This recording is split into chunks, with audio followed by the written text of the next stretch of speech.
Greetings, fellow armchair Imagineers. Blue Dragon 5 here, And Jacob Weil. and welcome to our Super Bowl Ad-stravaganza. That's right, folks. Keep it nice and simple. What we're doing here is, it's been a while since we've done this, but I don't know, what the heck. As you probably guessed, we'd say we want to be an Imagineer. We don't really give a crap about the Super Bowl, but what we do care about when we watch the Super Bowl is the ads, the commercials, and you guessed it, the big trailers. So we are, basically we're going to be breaking them down, do a little chit chat about the kind of the standouts, the highs and lows, basically the main, pretty much what you see before in a little cameo at the end, but essentially we're going to be going through. Kind of a selection of trailers and ads that kind of stuck with us, or kind of we might have some thoughts on. So yeah. All right. Hey, yep, go Chiefs, by the way. Congratulations on the win. So, should we jump into the first trailer, Dragon? Let's do it. All right. As you can see, it is The Flash. Yeah, we're talking the Flash, and we're gonna want to mute those. Yep. All right. So yeah, so I'm conflicted and frustrated by this movie, and this is the first, I think, kind of true trailer we've really gotten from this thing. I know we've gotten like one before. This is one we're actually seeing stuff that's in the movie and getting kind of a vibe for what it's gonna be. Yeah, it's like there we can see. We obviously saw a bit earlier. We saw Batman going down the road. Do you think that's Batman? That's the Affleck Batman. That's Batman Batfleck. Yeah. All right. Yes, that's Batfleck right there. Now here's the interesting thing. We're gonna see this better later. I don't know if this is the same moment in the movie or not, but he might have a blue cape on in this scene. Later on, it looks a little bluer, but it's kind of big. It kind of does look like kind of like a dark blue.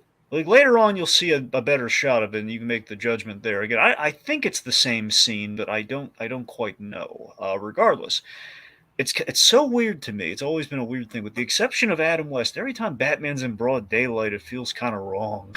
So, yeah, I don't know. It's interesting that we're kind of seeing him like literally in broad daylight right now. But it does happen. It does happen. Well, maybe he has a reason. No, of course, you have to imagine. And who knows? This could be somebody dressed as the costume, not necessarily Bruce himself. What? I'm just saying, somebody could have thrown on the costume. I mean, I guess, yeah. I mean, it's happened. Yeah. Or it could be like in Dark Knight, where it's like a makeshift one. Oh, okay. It's just a thought. I mean, it's possible that it's most likely it's just regular Batman, but either he has a reason or it's just somebody with a makeshift costume. Okay. So, yeah. So here's the thing. So let's just take. There's the Flash's new costume that we've kind of gotten some glimpses of. This is got the yellow boots and everything. Okay, so this is a very the problem I have with this movie. There's a very faulty premise that we're working with here. That I think is going to be the steep mountain to climb for this movie, because your premise in broad strokes is, hey, we're doing Flashpoint, and the basis of that sort of like we're traveling in time to save Barry Allen's mother, which of course is going to have a ripple effect. Now I kind of made peace with something that was my biggest the biggest thing that's been getting on my nerves with this Flash movie. Yeah. It really doesn't seem like we're going to have Reverse Flash, and I thought about it real hard, and I realized something. It doesn't make it great, but I think it makes it somewhat excusable, but still raises another issues. That technically, when you tell the Flashpoint story, like they're kind of doing here, you don't need a Reverse Flash, which it does not seem at all they're going to do the Reverse Flash here. Now, of course, I think Flashpoint is wonderful with the Reverse Flash, but technically, it's Barry does essentially the villain plot in that story, which essentially is he screws up by saving his mom. And Reverse Flash is just there to make fun of him for it. That's really all Reverse Flash is there for, because they don't really spend time saying, hey, he killed his mother, which is not part of that story. So, obviously you're more familiar with the Flashpoint story than I am. Yeah. Just the point being is, I think Reverse Flash enhances that story, but technically, as much as upset as I have been with this movie for not having Reverse Flash in it, I guess I can accept that, but it does open up the other issue of I mean, it's possible that as we see, there are two berries in this, so maybe one of them could become Reverse Flash. I mean, that's true, but it just feels kind of wrong, just like making like, hey, Barry Allen is also the Reverse Flash. He's his own worst villain. Mwahaha. Like, come on, really? We can't just have like this cool guy from the future who just hates the Flash so entirely. We can't have it be a separate guy. We got to make it another Barry Allen. I Like don't know. what? I mean, I don't know. I mean, that was just me spitballing. Well, I know, Jay. That is the prevailing theory of like, well, the kid's in yellow. He might be the Reverse Flash. But it's like it's like it seems like like an odd move and something that's kind of stemming from the fact that hey, we have a Flash TV show because this movie's taken so long to make. We did all the good Reverse Flash stuff already, so we don't want to do it again. That's what it feels like. Yeah, yeah. Yeah. Okay. Losing her again. Okay, so let's pause that. So that's a thing. So the issue I have, if we do take the Reverse Flash out of things here, which just Flashpoint as a core story, yeah, remember, Jacob, the comic of Flashpoint is in itself somewhat. It's not as good as the animated movie, as I think a lot of people would probably say. But regardless, Flashpoint's not a perfect story. I mean, I'm mostly familiar with the animated movie myself. As I'm saying, the anime movie's great. I love the anime movie, and I think it improves upon that story. But just for argument's sake, Flashpoint as a story is a great idea. But as Well, like as in a yeah. wasn't it only because like the original comic was like just to set up like the New 52 or something? Here's the thing. I forget if the entire purpose of it was to do that, but essentially it was the back door into doing that. So I Or forget at what point in I the stage of that story they realized that. was like, I thought it was like they were doing the story and then they like kind of forced it into becoming like a pilot for New 52 or something. I mean, I think that's what happened, but I can't say authoritatively that was like while it came up during the story or before the story, or just was an afterthought at the very end or not. I'm unsure of. But regardless, Yeah, regardless, it's the fact that Flashpoint's a great idea. Like, okay, what if Barry Allen actually time traveled to save his mother, and there was a ripple effect? Like, okay, that's a good idea. And then that story kind of got drawn out. And I think fundamentally, if you over not if you overthink it, but if you think about it, it's that it's really they're trying to play Barry Allen here in this movie as Marty McFly's, and the kid accidentally made a mistake in which no, he made a deliberate choice in which it's going to make him look like a big jerk when everyone's telling him, "Hey, don't mess with time travel and all this stuff, and all this bad stuff's going to happen." So, just given the uphill battle this movie already has with the likability of its main character because of real life events, I'm just saying it's already a difficult thing to kind of maneuver to make Barry likable, despite him doing something that, as a hero, is a very selfish act that he's going to be kind of trying to justify in that story. This trailer's not instilling me with confidence they're going to be able to circumnavigate that.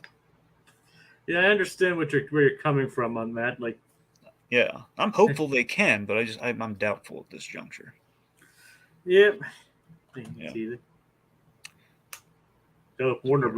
Warner Brothers and DC logos. Mm-hmm. It looks like they're expanding upon like the Speed Force and everything in this movie.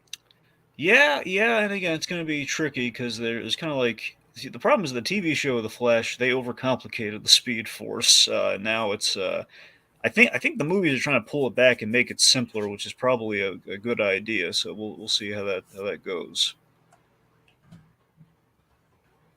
So what we're kind of having a conversation here between Keaton Batman, but also the Ezra Miller Flash right now is that he's laying out essentially the other hurdle this movie kind of has right now, because this movie Flashpoint was literally a time travel story in which you altered something. It's the butterfly effect, typical time travel stuff, which the Flash did constantly in his comics. It does kind of look like they're deviating a bit from Flashpoint Yeah, because obviously in Flashpoint, like one of the biggest things, like obviously it led to a war between some of the heroes, and mhm, Thomas Wayne became Batman instead of Bruce. exactly.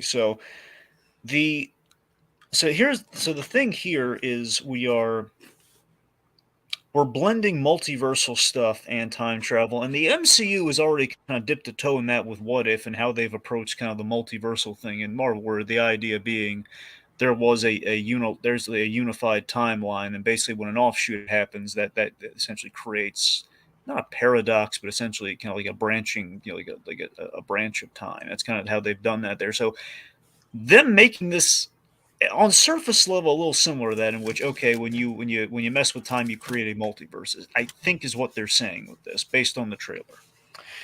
And again, I think we're overcomplicating a simple idea here, only because it's been done, in the comic and animation, also on the TV show for briefly for an episode. So it's the fact that Flashpoint, by the time we finally have gotten to this on the big screen, we've done it a few times, and we're trying to reinvent, and we're also trying to kind of beat Marvel at the multiversal game, which should have been DC's in the first place. So again, a lot of stuff they're kind of combating here. So One thing that's interesting to me in this particular scene is like you can see the bruises on the hand here. mm-hmm. What do you think that's all about? Well, I assume he's punched some stuff. Yeah. He's touching the frame of his family and everything. Mm-hmm. Oh yeah. And again, basically, I'm talking about the multiverse. So, okay, here's the thing I want to talk about right now. Okay, so Go back. here's not just that. I'm just saying around what they're talking about while this stuff's going on. Like, if you go back to the mother shot, that'll do it too. But whatever you want. Yeah, right there. So this is the thing that really kind of planted a flag for me of concern, where it kind of dawned on me. Okay, we might have an issue here. So again, as I said, premise, broad strokes, we're doing Flashpoint. It's just an issue of like, if you told me back in the day, like, hey, they're doing the DCEU, and like, we're gonna, when we do a Flash movie, we're gonna start with Flashpoint. It just kind of seemed like a weird place to I mean, we have seen this Flash before, but as a solo movie. Yeah, exactly. Now, regardless, just the fact that we are doing just if we're gonna say, hey, you're at some point we're gonna do a Flashpoint movie in this, like essentially a connected universe that we are attempting to build here, which obviously we know how that went, but let's just go with it. If you told me we were doing that at some point, okay, that's cool. And then you think about it, we have two major issues here. One, the previous writing mistakes of the other DCEU movies. So if we go back and explore those movies, we can't exactly clean things up. If, as we're going to show later in here, we go back to Man of Steel. It's like, well, I'm not like digging at Man of Steel. I'm just saying, like, when you think of BVS and everything, it's like when you think about like the arcs of these characters and what it means and how they're different. It's like when Thomas Wayne, in theory, I know we're not doing this here, but like if you told me this, well, Thomas Wayne Batman's a little too similar to Ben Affleck Batman in terms of his bloodlust in BVS. That's kind of hard to differentiate, which is why we get a Keaton Batman. And the other issue that we're facing right now, this one is the far more apparent one in this trailer. We've burned, at this point, the DCU, because of the mishandlings here and there with how we're building that universe, we've burned all the bridges except for the actors who play Batman, Wonder Woman, and Aquaman, it seems. And we're not even putting those other two in this movie. You mean which Batman? Keaton Batman or Affleck Batman? Well, I mean, the fact that Affleck's in this movie, the ones that we've established in the DC, EU at this point, it's like, hey, the only ones who are still like people, like seemingly they were down for more, like definitely Momoa. We got Momoa, we have Gal Gadot, and Affleck, who comes back despite saying he's done with it. We have them, but we have like teases at places where we could absolutely use Cavill. Like we're going full on Man of Steel here, no Cavill. Cyborg usually fills in the Superman role in the Flashpoint story. Definitely not getting him back. So it just seems kind of, you see what I mean? Like at this point, Flashpoint is just it's we're losing all these aspects of Flashpoint, yet we're still calling it Flashpoint. I'm not even looking for necessarily a one-for-one adaptation here, but we are. It's seeming less and less like the smart move here. And on top of it all, with this image we have freeze frame here, it occurs to me, Keaton Batman's asking him, why save this universe again? Presumably a multiverse instead of the timeline. Why save this universe? Because my mom's alive here. Like, well, yeah, Barry, but as we're about to see in a few seconds, she has a Barry Allen already. So what are you doing, buddy? Yeah, that does kind of raise some. That might be like the moral dilemma of the movie, though. I mean, the only logic I can take away from this is that this is the Barry who had the happy-go-lucky childhood because he had both his mother alive and his father was not framed for murder, and he probably grew up without powers. And I'm guessing because of what Barry did, the universe has a lot of problems, and he's trying to fix it and save his mother because this universe does not have a Flash. I'm assuming this Barry Allen does not have powers yet. It's like, yes, mind you, I have no idea, because we see him with powers later on, but I'm guessing at this juncture he does not have powers, and he will fix that. Has the DCEU established how Barry got his powers? I mean, I think it was like an offhanded line in one of the cuts of Justice League was probably like lightning bolt as usual, which again is like a lightning bolt hits him. In the TV show, it's just they gave an explanation for the lightning bolt, which is the particle accelerator explosion, but All right, I mean it's not really important. I'm just wondering. Yeah, no, I'm just telling you that's as far as I think it was maybe like an offhanded line once. So yeah, we're putting this kid in a lot of yellow, which has gotten people talking. Yeah, he might become Reverse Flash or even Professor Zoom. That's the weird thing because the TV show The Flash has a Zoom who wears a black suit, much like this. We see a speedster in what appears to be a black suit later.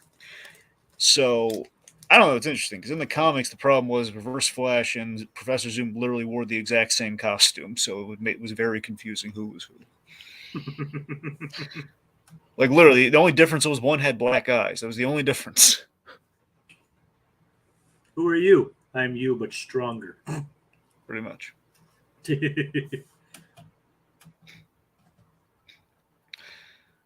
So that's the thing. This whole "you stole my face" thing kind of occurred to me. Like, wait a minute. Yeah, why is he showing up? There's a Barry here. So I mean, yeah, that's where you take away from the whole time travel element of the story, where it was one Barry. Now you have the two Barrys, and it's a whole nother. Like he's causing more problems than he should. It seems.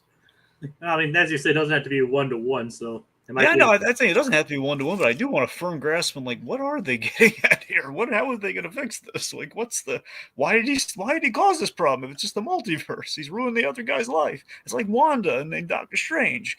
Like, why is she stealing the ice cream, babes? Yeah, Wayne Manor. Yeah, Wayne Manor looks good. So this here, I think, is like a power transfer thing. I think he's like, I'm just looking at what on surface level here. It seems like he might be transferring some power into the other Barry.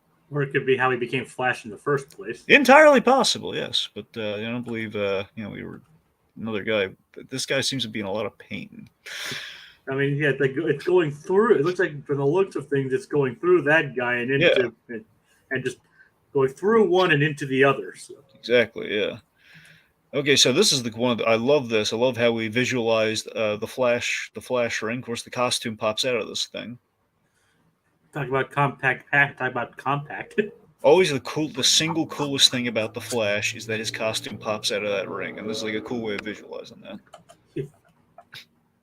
Okay, so this is in the DC. You have the Ezra Miller Flash being buddies with Bruce, which I think is cute. I always like that aspect of it. Yeah. He can also destroy everything. Yep, and he's giving a little warning here, like, don't mess with things. So, okay, so here's the thing that has me worried, just given the fact we have no Cavill. It's like, hey, we are going back seemingly in the Man of Steel. Yeah, we are going to somehow... I'm going to assume it's that somehow Superman didn't make it, but the Supergirl did. But I don't know how he would really impact that. Who's this on the screen, though? That's General Zod. Remember in Man of Steel, General Zod made his big cross an ocean of stars to find. He's looking for Kal-El at this point. In this case, I'm going to assume he's looking for Supergirl. Okay. See, the interesting thing is that they weren't able to expand upon it. I think it was like there was like a tie-in comic or something that kind of hinted that if they were to do more, Snyder were to do more movies, he'd get into it. But there are other pods in the Fortress of Solitude in Man of Steel, and presumably Supergirl is like the one undamaged pod, and she escaped. That was kind of the idea, so I think that's what they're doing in this movie. It'd be interesting to see. So yeah, presumably somehow either Kal-El died or he never showed up. But of course, traditionally Supergirl does show up there regardless. So that's probably the lot. That's my guess. So again, he is a very screwed up here majorly. He's completely broken the universe. Don't you hate when that happens? Yeah. Well, no pressure or anything. But of course, I love Michael Shannon. I don't mind him coming back as Zod. It's just we don't really need a lot of General Zod right now. Other stuff like a Reverse Flash, but Kneel before Zod. Yeah. You know what Zod needs? Blades. Yeah. Well, no, yeah. Well, he's had those. I know. Yeah. And it just seems kind of superfluous when he's nearly invulnerable. Well, he doesn't. Well, Jacob, at this point, I don't think he doesn't know he's invulnerable yet. Yeah, fair point. But Because that thing, as long as he's wearing that suit, I forget it. I think in Man of Steel, I forget at what point they discover that they have like powers and stuff when they're on the Earth. But essentially, he might not know that yet. Flash again. So here the Yep. world. So that thing. So there's the Cavill costume that seems to be retro. Okay, now I want to freeze frame on that reveal shot with the eye. Okay, this shot got me really ticked off because initially I thought my heart was in my chest because I thought they were doing one of the things I really wanted to see in this movie when they announced it. And what was that? Okay, so one of the coolest bits in Flashpoint is the emaciated Superman, where you have so in Flashpoint, the idea of Superman, he did not land in Kansas. He landed in the heart of Metropolis, and it was basically treated like a UFO sighting. So he was kind of hidden away, and they kind of not tortured him, but they didn't treat him nicely, or like no warmth or compassion. They put him in like a red sun cell, so he never absorbed any sunlight ever. So he was all emaciated and weak, and kind of like that scene in Dark Knight Returns, Superman got hit by the nuke. So basically, no Kents to raise him into the Yeah, Superman he usually becomes. exactly. So he was just basically kind of this government science experiment, most likely. He was just kind of like, again, he was like an Area 51 thing. They just kind of kept him away pretty much like this character seems to be. Now, again, at first glance, I thought, because if you look at this, it could be like an emaciated Henry Cavill. Like, do you see a resemblance at all here, or did you get that at all, or is that just me? I do kind of see that. Is that supposed to be Superman though? Well, that's the thing. I don't think it is because if you look later, we have Kara in the same outfit, and she's kind of on the basically she would have the proportions of this character, and yeah, I'm pretty sure this is. It is kind of disturbing. You can kind of like see its spine. That's the thing. It looks like it could be emaciated Superman, but just given the outfit, I think it might be Supergirl, and it looks like she might be coming out of the pod. It's just kind of hard to tell. Regardless, I'm getting the sense that's not, even if that is Cavill. The rumor was they shot stuff with Cavill, but then they cut it. So I don't know if this actually is him, or it's not him, or if it's the girl. I'm getting a sense it's the girl, and we're getting no Cavill at all, which again raises stuff. Zod's worship. Yep, Zod just kind of laying waste to the states here. Okay, now we have. Okay, so here's the thing. This movie, I have a sense, is going to make a lot of money, but I think for the wrong reasons. It's going to be Batman. Yeah, everyone and their mother is going to show up for Keaton back in the bat suit. Look at the aesthetically, like the Batcave looks amazing. This looks great. We have like the waterfall and everything. He's in the suit, and now I have one. Now this suit, I think. Well, Jacob, how do you feel about Keaton Batman in the suit and everything? The Batcave. Like, what do you think about our Keaton Batman return? Batman Returns. Yes, exactly, and he's got the logo to prove it. Yep. I think it's nice to see Keaton back in the bat. I have one nitpick about Keaton in the bat suit. I mean, heck, why do you think I chose this image for the thumbnail? Yeah. Well, also it was very popular. I mean, you could have just done it for the popularity's sake, but yeah, it's good. Well, I mean, that too. All right. Well, can you go back like a few seconds? We have like the wider shot of him. Okay. Here. Well, when we see full body, like from the front, like right next now. Okay. Okay. See right there. The yellow bat. bat. I have one nitpick in this whole of Keaton in the bat suit. It's amazing to have him back. Problem. They fixed the bat symbol, but they did not color the utility belt. What do you mean they fixed the symbol? Yeah. So in the '89 Batman, he had like the little feet on the bottom of the bat symbol. And then Returns, they fixed it so it looks like the actual bat symbol. However, for some reason in this one, they've made a new bat suit that's probably easier for him to walk around with and everything, which that's cool and all. But I just don't get it. Why on earth, in recreating, going to all this extent, like we put literally Michael Keaton in the suit, we gave him this, made it look as much like the original as possible, and yet we've made the utility belt black. I don't get how in the heck that happens. Well, maybe it's a new suit. Well, even if it's a new suit, I mean, what's the difference? He's got a yellow bat symbol. Why not a yello belt? Like he always has. He's always had a yellow belt. I don't know, Dragon. I know you don't know. I'm raising that. All right, it is beyond me. Like of all the extents that they've gone to bring him back, of all the It's just such a minor thing to make. I know, but it's just like literally, it's very like the whole thing is like everyone's going to this for the aesthetic of Keaton Batman. It's like the one detail on this suit that they, and I don't get how you botched that. It's like And like, basic. The man's only has two colors on his whole costume, only two. let's He's just got two areas of yellow. let's just be glad he doesn't have nipples. Well, sure. Let's just be glad he didn't go with the Schumacher Batman design. All right. All right. So Anyway, but yeah, he looks great though, and of course we give him the big intro line of "I'm Batman." Yes, I'm Batman. Yeah, Yeah, I'm I'm Batman. Batman. Yeah. and that trademark grin.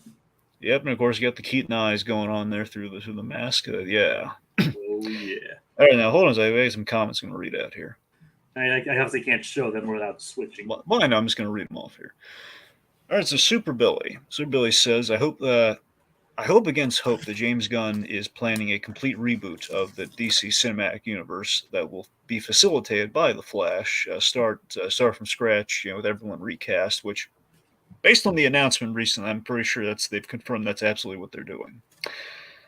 Billy then goes on to say, as for the Flash trailer itself, it's fantastic. I've crossed the Rubicon from cautiously optimistic to confidently optimistic. He loves the Flash costume, despite verging into some Green Lantern stuff. All basically like the little light trail and everything with the digital modifications. All right. Let's see. He says, "I love the colorful, unapologetic comic book nature of everything, but the effects themselves look a tad cartoonish." No, there's nothing wrong with that. It is a comic book movie after all. I mean, you got to admit what we're about to see here. What we've done in giving Keaton this new suit that, again, years later is a lot more movable than he's ever had, I can assure you, because he used to be like kind of like vacuum form plastic prop, essentially vacuum form rubber. He could barely, he could never turn his head, sort of thing. But here, with the kind of the mix of the effects and everything, you can have Keaton Batman do things he would never ever in a million years be able to do in that original bat suit. So you can glide down without like having like the whole rig on his back, and he can he can go down or swoop down and take out some guys like an Arkham Batman. That's really cool. Yeah. Yeah. Was there an Arkham costume based on the Keaton Batman? Well, it was like a skin. Yeah, they give you the Keaton Batman skin. You could wear that. Yeah. All right. I don't remember all the skins and. I was saying they just assume they pretty much did all the skins in the Arkham. It depends on which game specifically. Like they did like the '66 Batman, Yep. which is kind of funny to play around as. Oh yeah, that's the thing. They did them all. It's the question of some games had more, but pretty much they've done them all in those games. And you can see him as Batman Beyond too. Okay, Super Billy asked, "Do you guys think they de-aged Keaton?" No, I don't, because if you look when he says "I'm Batman," you can see kind of the kind of. I'll give you an example. It's like, yeah, if you look at his face right now, you can see kind of the markings and kind of like the wrinklage there, where it's kind of like him when he played the Vulture. It looks like Vulture era Keaton, so it's not they didn't de-age him. I mean, he doesn't even really look that old to begin with. Well, that's the thing. Keaton's looks great for his age too. I mean, that helps. He's aged well, basically. I mean, basically, it's kind of like a leathery thing, but like a good leather though. It's not bad. On leather wings. Yeah, there you go. And of course, here we got some cool money shots here. Just like, yeah, look at him taking charge, and that's what I'm talking about. These are moves you'd never in a million years be able to see with 89 Batman. Now, here the other cool thing in the trailer. Again, Affleck Batman on the Bat Cycle looks really cool here. Yeah, he does. Yeah. That's almost like the Tumbler cycle from Dark Knight. Yeah, the Bat Pod. Yeah. Yeah. Definitely a little Bat Pod-esque, especially with the two wheels, kind of. Well, the front wheel thing. Yep, and as you can see, his cape a little bit. Yep, and again, we'll the other shot of the cape coming up soon, Jacob. So we'll be able to do that blue determination. So it's basically two Batmen for the price of one. Oh yeah. And also the Flash is going to be there too. Yep. Never gonna have two of those too. Yeah, but nobody cares. Just kidding. All right, so here we go. It's there was actually go back a second. Yeah, I was seeing something here like Supergirl is helping someone out. Now, initially, a part of me would be hopeful and say maybe that's the emaciated Cavill Superman, but she's in the costume, which would be way after that breakout scene, so it's probably not him. Right, there's the hospital, and Flash is just watching a fall running up a building, which is cool. Okay, there's again. Oh, look at that! There you go. That's Keaton Batman. It looks great. He's pulling out the Batarang, but again, where's that belt? It's dark. That's what I'm saying, man. It was like Mhm. I like it, and I know you guys can't hear this because of the act, because everything's muted. But they even did throw in the Elfman theme in there when they introduced him, It was a good call. which is a nice touch. Thank you. Okay, so this one time, so this shot here, you'll notice that suit's a lot darker than the other one. Looks black.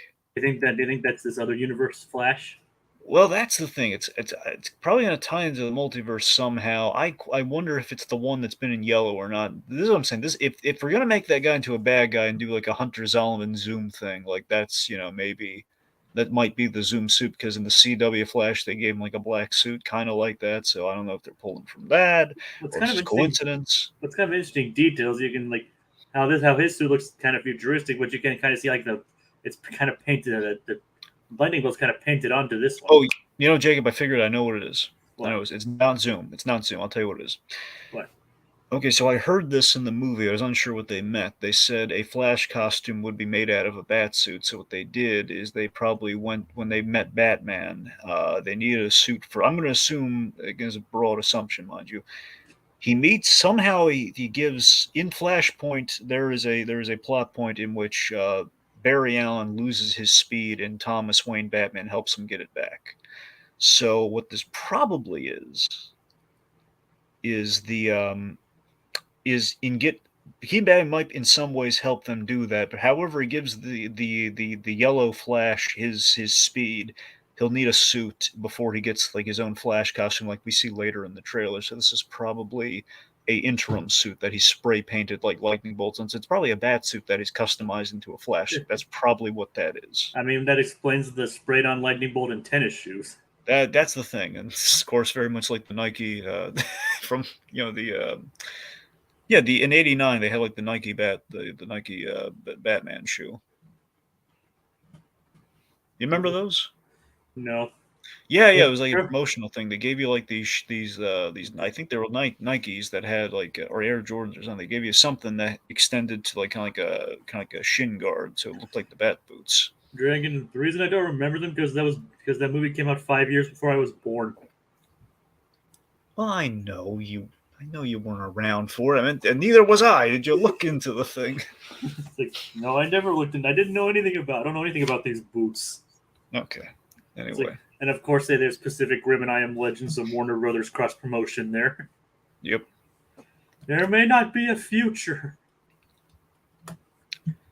Okay, let's see this. Oh, you know what? I'm seeing. Okay, this. Okay, see this right now? Yeah, That's probably how we're giving the other Flash his speed. He's hitting him with lightning using the using the Batwing. like the lightning could like go into Barry and then Hmm. transfer into the other Barry. There you go. Wait, why isn't it? There you Which go. Yep. again will probably be how the which again is kind of like a nod to the story in which Thomas Wayne Batman hooks him up, gives him some juice, and the whole how that works. Well, that's a weird freeze frame. Yep. So again, this is assumedly Zod's going after Supergirl, so this is them kind of mixing up. Tornado. Yeah, tornado punch, really cool. There's Supergirl again. It's really weird doing the Supergirl with like the short black hair, which just feels like they just wanted to differentiate Supergirls, and this is like a look of like the Injustice Super. At least okay, so sorry, I think the Injustice Supergirl that is like Superman's daughter was given that look, so they kind of melded Kara with that one. Now the Batman we just saw, right there. This one. There's the blue cape. Even the cow looks kind of blue. Well, the cape and cowl, Jacob. But that's what I'm saying. What do you think? Is it blue to you? Kind of looks like a navy blue. Right. Yeah. That'll be a first ever for Batman. We have not sorry, a first ever since '60s Batman we've ever done the blue. Doesn't look too bad. Yeah. Woo. Okay. Yep. And okay, here we have. So this is a scene inspired from Flashpoint. That again, it's a good scene in Flashpoint. Just I don't know how it's going to measure up, given this is not like this is like Supergirl instead of Superman, but she's seemingly essentially what happens is they go to find out what the government's hiding, and they find a Superman there, and then Superman helps them out, and then they become buddies. And that's essentially what's happening here at Supergirl, it seems. All right, the Flash. Yeah. Let's see. I think there. Oh, there we go. Okay, so this suit right here. These are the two Flashes. Presumably, he's in that customized bat suit that now is looking a lot more Flash-like than what it was earlier. All right. Okay, so let me get some comments here. Let me read them off, and then we'll transition. See, there's a bunch of Flashpoint there. Yeah. Okay, so Billy says, just learned that the late great Christopher Reeve was actually a year younger than Keaton. If only Christopher Reeve would still be alive and healthy, we'd be seeing the Christopher Reeve Superman alongside Keaton's Batman, which would be awesome. Which it's interesting, then I believe it was confirmed recently that they did exist in the same continuity back in those movies. We never got a crossover. They never got across. I think it was like a kind of retroactive thing. We're saying, oh yeah, they're in the same universe. But again, they are doing those comic series right now, Batman '89 and Superman '78. So in theory, they could cross them over there, and that'd be pretty cool too. Yeah. Yep, and let's see. The plot of this is essentially what I expected, which is all loose and less sprawling adaptation of Flashpoint. Didn't expect it to lean so hard in the Man of Steel, though. So that seems to be. I think everyone's kind of surprised by how hard we're leaning into Man of Steel. Yep. I'll have more to say with the next one. Okay. Okay, want to move on? Yeah. Let's. We're gonna move on to Guardians of the Galaxy, Volume 3. Oh yeah, mute this one too. Yep. All right. Okay, so a lot of this we've established. Some of this we've already established in the previous Guardians trailer, but I guess to just kind of talk mainly kind of keying on the new stuff. I mean, Jake, how do you feel about the Guardians trailer overall? I mean, I really like it. It kind of hypes me up for the new movie. Oh, for sure. This one overall for me, it confirmed a lot of speculation I made based on the initial trailer. So this one, I think, confirmed some stuff for me, which we'll get to as it kind of pops up. I'm gonna tell you something. I'm Star-Lord. He shoots to the beat of the music. Mm-hmm. The power walk. Yep, and they're all wearing the new the comics accurate costumes that they did not wear in the first movie, but they're finally kind of earned in the events of things. The power walk seems to now be a common thing for these movies. Oh yeah. I think we got Peter, Drax, we got Rocket, Gamora's back in here. Mm-hmm. We got Buff Groot. Mm-hmm. Nebula and Mantis. Yep. And something in the background. Well, that furry new characters in the background too. All right. Yeah, right behind between Mantis and Nebula there. See, on all fours. Right here. Yeah. It's not Cosmo. That's like that little furry creature we see later in the trailer. Yeah. All right, I guess this is kind of Quill going over how he's lost Gamora. Again, the search, basically, it seems like we're confirming the whole search for Gamora plot line. And then, but from the looks of it, they kind of find Gamora early. Well, yeah, we don't know how early in the movie this happens, but yes, you're right. At some point, we do find Gamora in the whole search for Gamora thing. And what I really like with this idea I mean, and I think it's funny that it's clearly not even a spoiler concern. They showed in here that the girl came back. Well, sure. I mean, what I really like is how we're going full circle with the first Guardians movie, where they all met in prison, so they're all in kind of a prison setting with presumably the High Evolutionary. And then she came back. Out. She came back a total. Yeah. Loves Saldana's reaction here, like, hey! Please. You let out some important information, but that's just of it. Doing a lot with Nebula based on this trailer, it seems. Yeah. Of course, James Gunn's always good with the soundtrack. Mm-hmm. Yeah. In another life, James Gunn would have been the most acclaimed DJ ever. Mostly. At least like a 70s and 80s club. Yeah. At least, well, maybe he does have... His modern choices are good too. He's got good modern taste. If you look at the other movies he's done. Yeah, fair enough. So the High Evolution we'll talk about. So this guy here, Chiwetel Ejiofor, I think his name is. He worked with him on Peacemaker, right? Yeah, he was Merv on Peacemaker. He was good there, and I like the this is the first time I'm noticing well, not right now, but in this trailer, I think it's the first time they're really showing off the kind of the RoboCop effect they've applied to him makeup wise for his face. Yeah, kind of like his face looks kind of peeled on. Exactly, much like Alex Murphy's face in RoboCop. Yeah, it's kind of a cool detail there. It looks like he has like a lot of cybernetics. Again, the idea of this guy, based on this trailer, it seems they've confirmed my speculation that this guy created Rocket Raccoon. That's where we're going with in the James Gunn telling of things here. And is the High Evolutionary actually robotic in the comics? Well, that's the thing. I don't know how much that's an aesthetic thing because I think he's just kind of like an alien, but I don't know if he is cybernetic. Well, then again, the original movie in the original versions, Ego wasn't Peter's Yeah. father, so So that's what I'm saying. Also the fact that it seems like he's going to be the guy who created Rocket Raccoon. It seems like we're going with like kind of a theme here. This guy is all about like basically perfecting organic beings. So what he's done is he's hence he tore apart this poor raccoon until it was like a living thing and everything, or vice versa. He took like a living creature and turned to a raccoon.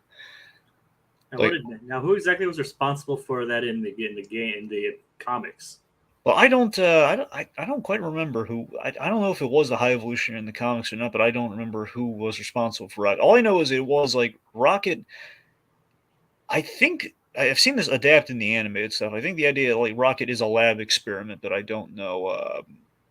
Sometimes he's like a raccoon that's plucked from Earth and then turned into something. I forget if James Gunn did like a deeper pull and he just made it that like, he was like kind of an experiment in space that happened. I mean, I've read Drax's original story, and he was like a human and whose spirit is trapped in a new body or something. Yeah, so that's the thing. Sometimes the comics can be weird, and sometimes they retcon or readapt things. So, I think it's kind of smart in this movie for Drax just to be an alien. well, yeah, All right, but obviously, moving on. yeah. So in the High Evolutionary here, his whole thing is basically perfecting everything, which I presume basically means is kind of turning people into kind of these weird kind of mutated cybernetic kind of like beings that in his mind are like him and are kind of like are perfect organisms. Like he wants to evolve people through very painful surgical science. It seems. Yeah, it looks like he's kind of experienced some of that himself too. Exactly. So presumably it's like God making someone in His own image, sort of thing. Like, the thing is, did he do it to himself, or did someone else do it to him? I am unsure. I mean, considering the themes of these movies, it's hard to tell. Yeah, Super Billy says the High Evolutionary reminds me of the villain of Star Trek Insurrection. Still haven't seen Super Billy has not seen the Holiday Special yet. All right. Well, I mean, check it out. It's really good. Mm-hmm. Okay, so he's talking about his sacred mission here. There's the space jumping again. Yep, there's the Bowie, the new ship. The Bowie. Yeah, remember, the Bowie is substantially larger, so this place they're going to is huge. And that's not like the High Evolutionary's base. Yeah, and I believe what we're seeing there is the High Evolutionary before, probably in a flashback. If I'm a betting man, I'm going to say that might be him when he did his thing to Rocket. Is that what he looks like in a Suicide Squad? Well, no, well, Jacob, he's in Peacemaker, not Suicide Squad. Yeah, Peacemaker, right? Yeah. I mean, yeah, he didn't have like that little thing above his ear, but I mean, well, I'm kind of figured not. I mean, I'm pretty sure that's him. I think that's him, but the hair is different. That's what's throwing me off here. If that's him, he's got like a different hairstyle from both. Anyway. All right. I do think it's him though. I'm pretty sure that's him. Anyway, so yeah, here's the thing. So this is I mean, it looks like we're taking a baby raccoon here, and then he's going to basically transform into kind of a thing. It's not a raccoon. It's unrecognizable for a raccoon, but not a man either. So basically, the horrific thing. And this looks terrifying. What he's doing to Rocket here. It's like, aw, he was just a baby. Looks like. Yeah, I know exactly. Yeah. But what are baby raccoons with, like pups or something? I guess I'm not. I don't know. But either way, it still looks. You can just tell he has the raccoon. The poor raccoon is terrified and has no idea what's going on. Okay, yeah. Actually, look here. If you look at the guy on the left there, okay, so that's the high. Okay, so here's what we've done. We've confirmed the High Evolutionary is the guy who did this to Rocket Raccoon, like I thought. But then who's over here on the left, on the right? I don't know who that guy is, Jacob. I'm talking about the guy on the left is the High Evolutionary, and he is the one we just saw is the younger version. So in his past, before he did all that stuff to his face and his head and everything, so that was the younger version of him who did this. So he and Rocket have a past. Like, yep, it's kind of disturbing. It's like, and look at that. He didn't want to make things perfect. 89P13. Mm-hmm. It's like he just hated things the way they were. Yep. Which again, I love that Bradley Cooper is going to do an amazing job in this movie as Rocket. I can just feel it. It's like I hope he's. I don't know if he's going to die or. They said that definitely some of the people are going to die. Yep. I mean, it feels like honestly, I think the gag of the movie is all of them seem like they could die. Yep. I hope that doesn't happen. Well, we're gonna get to a shot that's making me think Rocket's gonna die, but a lot of people are probably going with like, yeah, Drax looks like he's a goner because he's gonna be fighting Adam Warlock later in the scene. So There's the dramatic pose from Gamora, Nebula, Blade, well, it's Nebula's blade, but yeah, and Nebula's blade. And of course the classic rocket gun cock. mm-hmm. Gun cocking. That's I love the idea that Rocket's got a grudge against the High Evolutionary, so that makes me really excited to see him try and get his revenge on this guy. It is kind of interesting that they only go after him after all this time. Yeah, well, I mean, presumably, I don't imagine it's easy to find the High Evolutionary. I know, but wonder what they do. But I wonder what if there's going to be like an explicit reason because we do see Lila later on, so I wonder if he hears something from That's her. probably why he probably assumed Lila was dead, and finding out she's alive would parallel the whole. Well, honestly, you know what it is. My main assumption is that the High Evolutionary somehow has gotten his hands on Gamora, and that's what brings them there, and then they take it from there. That's my guess as to what's going to happen. Well, we'll see. Yeah, Of course, I love the call for spacesuits here. So does Super Billy. Retro multicolored spacesuits, yeah. Rainbow spacesuits. Just You got Mantis in the orange. I think Drax is in the red. And this place looks very organic. Yeah, this is assumably you see like a kind of like a rib cage there. I think this is like either a dead celestial or like a dead creature of some kind. You have like little you see like hairs and stuff. Like we did see this in the original trailer too. Exactly, that's what I'm saying. We don't want to spend too much time on this, but yeah. That might be just one of the money shots they wanted to show again. Like, hey, look at this. Yep. Kosky Productions love that Nebula's like in the group now fully.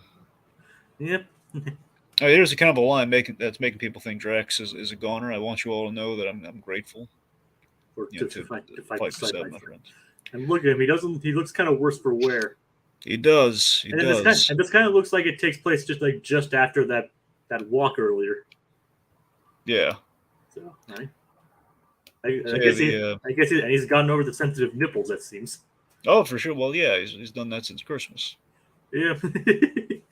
which is interesting. Let's see. I wonder what all this is.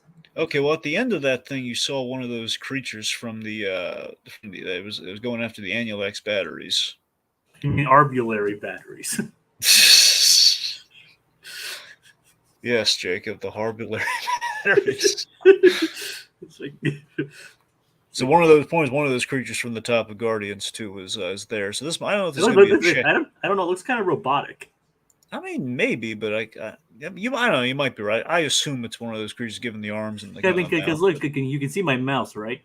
Yeah, I can see your mouse. Yeah. It's like, look, it kind of look at this. It looks like a wire, and these look like little mechanisms. Now, maybe I'm wrong because I know we saw one of those things in the like the other trailer. So you might be right. All right. So, point is, stuff. It still looks like a different High Evolutionary.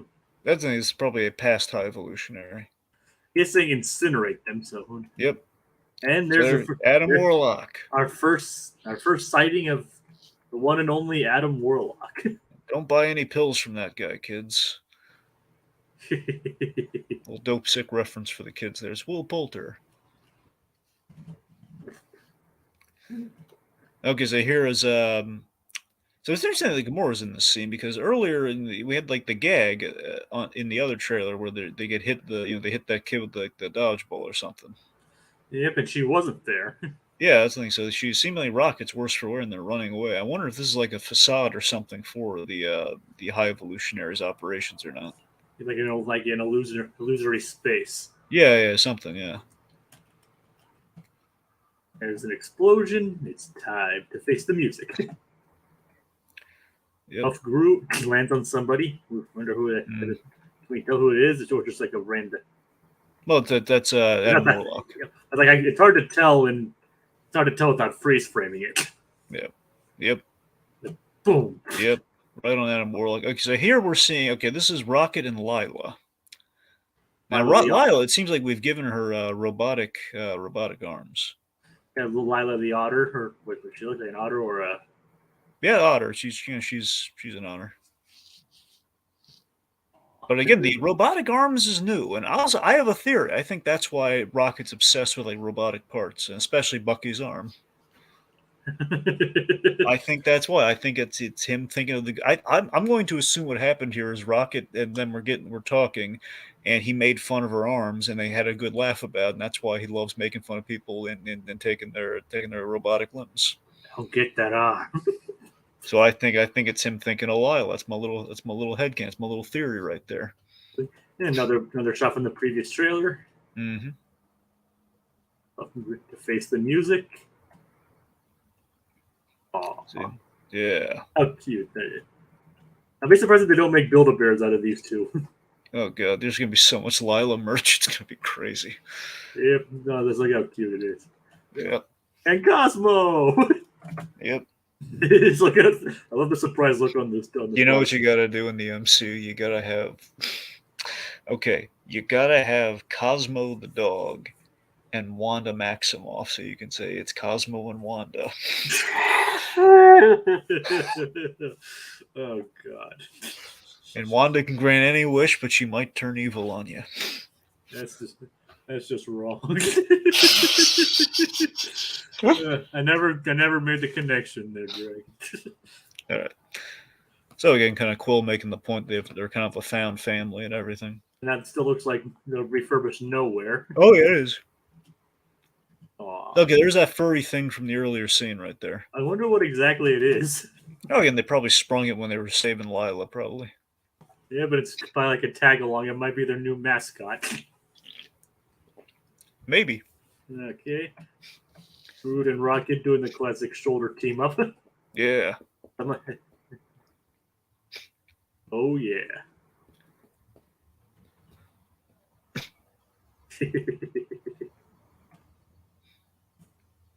Okay, so this is not looking good for Drax going up against Adam Warlock. It's probably not going to end well for him. So we know how strong Drax is. So. It's just a question of how redeemable are we going to make Adam Warlock? Because assumingly he'll be on the Guardian's side, but I'd imagine it'd be really tough if he killed Drax. Yeah, go to now. The question is like, how much he follows Aisha's orders. That's true.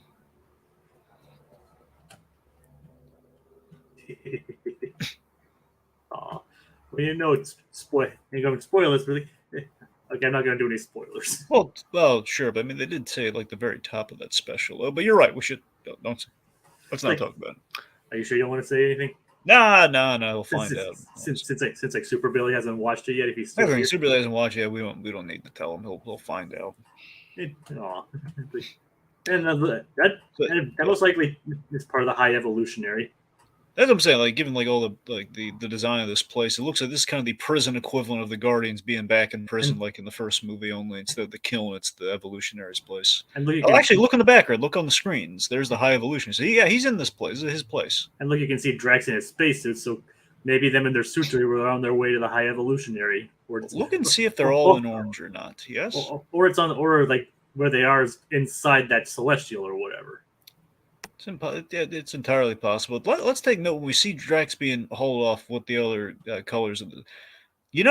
It's one of two things. Yeah, maybe not then. Could be two. Okay, it could be one of two things though. Either it's a prison thing, or this was their undersuits underneath the spacesuits. At least the astronauts have like the blue things underneath. Like they have kind of like an undersuit underneath the the astronaut costume. Yeah. So it's possible.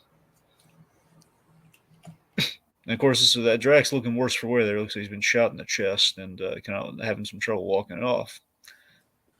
Yep, and we don't see Rocket or Lila or Cosmo in this. Yeah, because they're all dead. Oh, we even killed the dog. I hope No, not. no, they're fine. Yeah, they're fine. That'll be fine. Like I do like the set design here. Like I wonder how much of it is actually practical. Yeah. Well, no, it's all no, Jabe. All that is practical.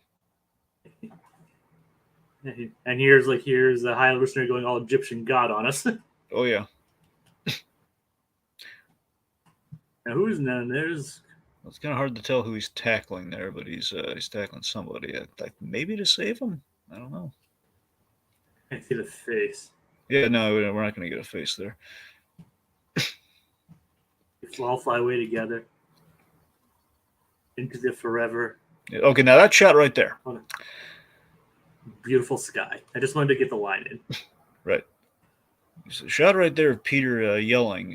That makes me think potentially. I'm not sure that they're going to go full tilt with this, but I mean, if James Gunn, the only person to be able to get away with this would be him.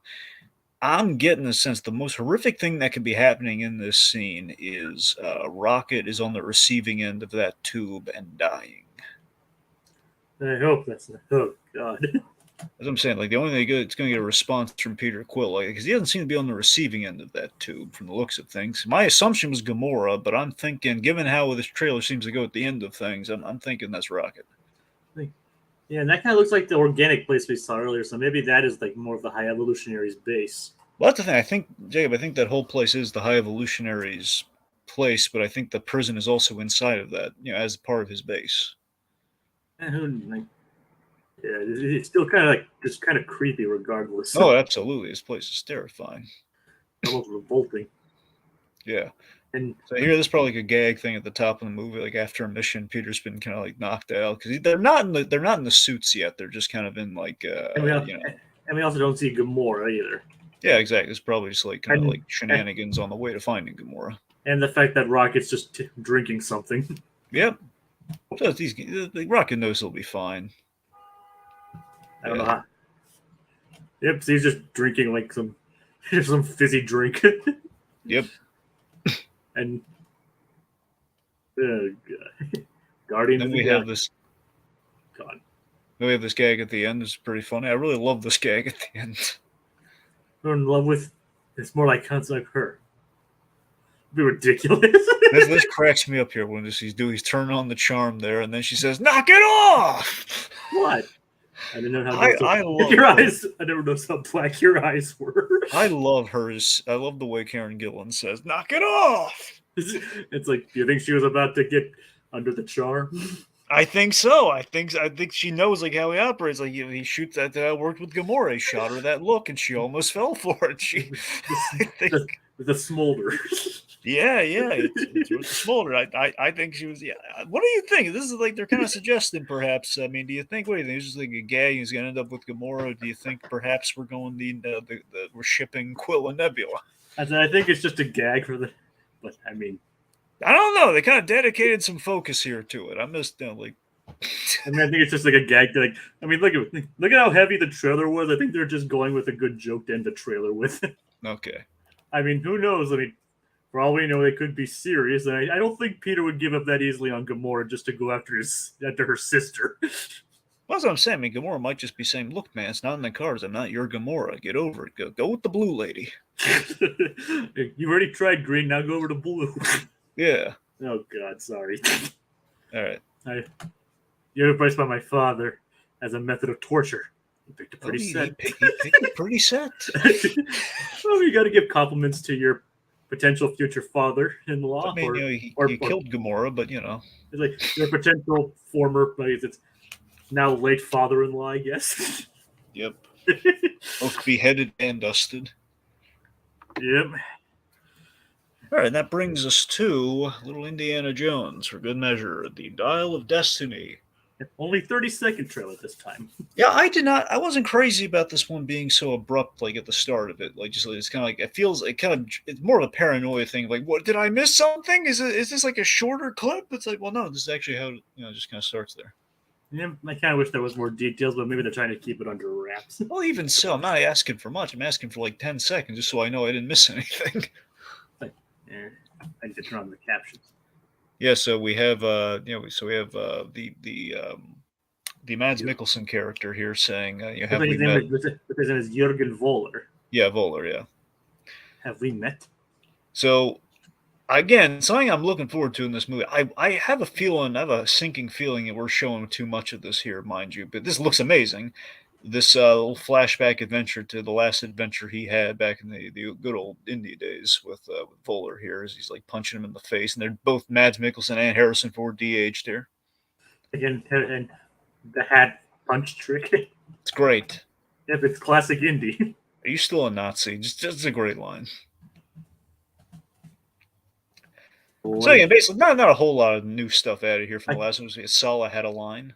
I kind of like how in this particular scene the indie march kind of sounds like a parade, parade orchestra.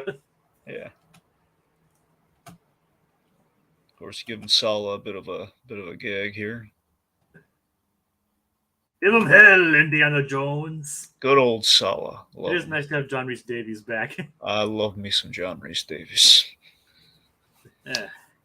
It's nice to have another old face back. It's just amazing. John Rhys Davies is such a good actor. He can tell you a story from working Indiana Jones where he had diarrhea, yet he'll make it sound like he's reading Shakespeare. I'm not joking. He actually did that. He tells the story of essentially having the runs on the set like everyone else who ate the food on that set, except Steven. Except Steven Spielberg, except him, and just the fact that he tells that story with such kind of such a fervor. You know, he tells it so so soothingly. I love it. I need to find that story. It's great. Yeah. Well, Jacob, actually, I think the Indiana Jones. Did you ever see the Indiana Jones documentary? I mean, I've seen some documentaries behind the scenes, and I've seen the one seen some behind the scenes stuff with Lawrence Kasdan's original Yellow Book. Yeah, they have this. I'm pretty sure it's on YouTube. It's the making of the 3-part making of Indiana Jones, the documentary where they kind of go through. Yeah. I mean, you know what I'm talking about, right? His original Yellow Book. No, I know you're talking about. I'm just telling you the whole did you see the Did you see the old behind the scenes documentary thing they did? They covered all 3 movies, them reflecting on it. I mean, I've seen some behind the scenes stuff, but I don't know if I've seen that specific one. Well, he tells it in that as well. So, so it's just, I think it's still kind of a funny anecdote that everybody got like dysentery except Steven because he brought food from home. Like John Rhys Davies has this thing. I filled my jalaba in front of 200 people and I didn't care. It's just.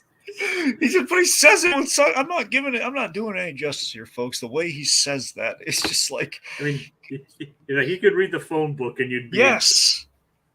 It's like, I mean, basically the other thing I know from is Gargoyles where he voiced Macbeth, and he was fantastic in that. Yep. Anyway, right. Give him hell, Indiana Jones. Oh, I hope he has more than just a brief cameo. I hope so too, but I gotta be honest, we're probably just gonna get that one scene. I mean, even then, that'll be probably enough for Sala. The bigger question is, are we going to get Short Round in there? Who knows? We gotta get him in there, man. A hero will face his destiny. So it's kind of some cool action stuff. This bit was amazing. This is new. Just this the scene here where he's this is his goddaughter, who I believe is Marcus Brody's like either daughter or granddaughter or something. I think it's probably his daughter. It's like hang on, it's like I'm rescuing you. It's like yeah, that's not turning out very well, is it? So again, this is the Indiana Jones has always been kind of the rough and tumble James Bond. So this is kind of a Bond moment. Only it's more like, I'm not sure he's going to be okay after this. I love how she grabbed his hat to make sure he doesn't lose it. Yeah. He can't have Indy without his hat. So I love just the whole only Indiana Jones. You jump out of a plane, but unlike James Bond is going to be absolutely fine. He'll be right as rain. Indiana Jones, if he lands, it ain't going to be pretty. Unless he has a parachute of some kind. Or not a parachute, or if he has a raft. Well, yeah. But that Indiana Jones could jump out of a plane with a raft and live. Well, I mean, 30s action star, basically. So that man could survive a nuclear explosion in a refrigerator. I mean, they actually did show they could work. I mean, yeah, but it'll work, Jacob. But it ain't gonna tickle. Like he was pretty much fine when he got out of the thing. He would be a lot more battered and bruised. Yeah, I know. I mean, it's a movie, so who Well, I know I'm cares? not. I like the fridge thing. I will defend the fridge thing. I'm not. I'm just saying that a lot of people are always. It's like people are like, oh, like he couldn't survive the first, like, oh, but he could, like, oh yeah, but the whole Ark of the Covenant thing, like Yeah, all the, like, that's like, so that was perfectly realistic. yeah. I mean, there's mind control in the second it's Indiana Jones movie. All right, there's obviously some leaps in logic here. like so it's like so they're clearly not going for entirely gritty realism here. Yeah, literally, we had like all the monkey brains and stuff, and the same, like, eating all. I And know. not to mention like all the, as you said, the mind control that Mola Ram did. Yeah, that's what I'm saying. Like the heart removals and weird stuff like that. It's yeah, Like so it's not exactly like him surviving a nuclear fridge, having a fridge, surviving a nuclear explosion in a fridge is too out of the ordinary for Indy. yeah, I mean, sure, it stretches the imagination a little bit more, but it's Indy, so who cares? yeah. So as you probably guessed, our next one is the 30-second Mario Brothers plumbing commercial. Yeah, this one's kind of a hybrid of a trailer and an ad. It's kind of like basically a trailer so good it looks like an ad. Yeah, So and I with, love this. I love like kind of the '80s kind of vibe you have. Like feels like like a VHS recording of a commercial from the '80s. and then it even plays the Mario Super Show theme from the 80s. It's even better. Yeah, yeah. Look at these cool dudes. Yeah. Now it's interesting because this is in modern day because that lady has a smartphone, but it's just so great that they made everything else feel as '80s as possible. It's like look at these radical dudes in their Yeah. sunglasses and their plumbing. But like, of course, Mario gets top billing, so Mario gets all the advertising hits. Luigi's just on the sidelines as he always is. I do love I love the little sound effect when they move, like they have like the map and they move the little car from point A to point B, and they have like also I love the design of this van. This van is greatly designed. It's like I just love it. Like it almost like kind of looks almost contrast like the car over here. Yeah, It's like it just doesn't look like they'd be able to fit much of their tools into this van. exactly. But then again, knowing what they do, they don't need much. Nope, not really. I should really Cool. I need to turn on the captions again.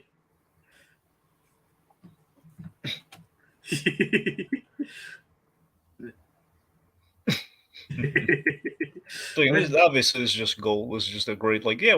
Basically with Mario, it gets lost so many times that he's a plumber. So actually embracing yeah, he's a plumber. This is what it would be like. So it's Yeah, great viral marketing for a fictional character. yeah.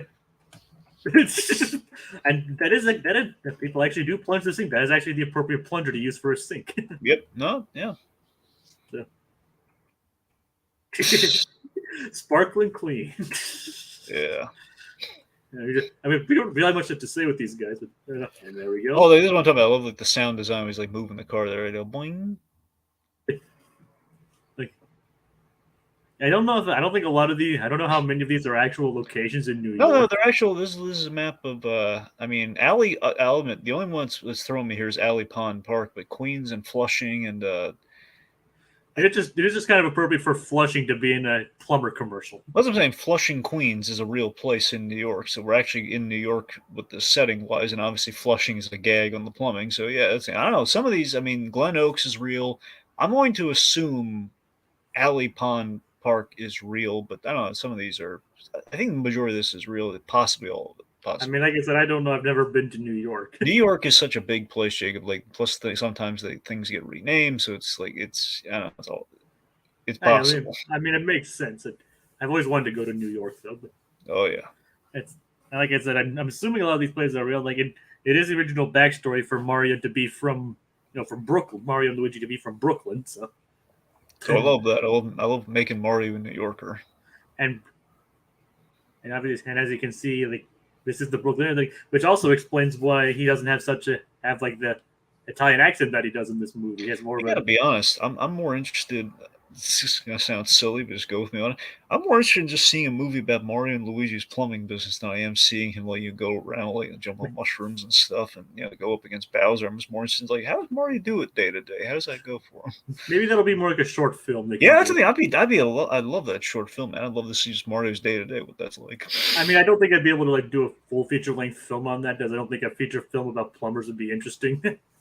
Just well, thanks for losing us like 1,000 subscribers that are plumbers, Jacob. Thanks. Well, I mean, who knows? Maybe they agree with me. I mean, a movie just about plumbing, unless something happens to them while they're on their business, it wouldn't be too interesting. Well, right now they're writing James Cameron, begging him to, like, you like underwater, don't you? Well, you know, to make all the underwater stuff, you need good plumbing. Come on. It's like, well, he also made Abyss, so there's that. Yeah. It's a bread and butter, James. Come on. I just love how it looks like she's just like reading off of a script here. Exactly, yeah. She's like reading off a teleprompter or something. He's like, what?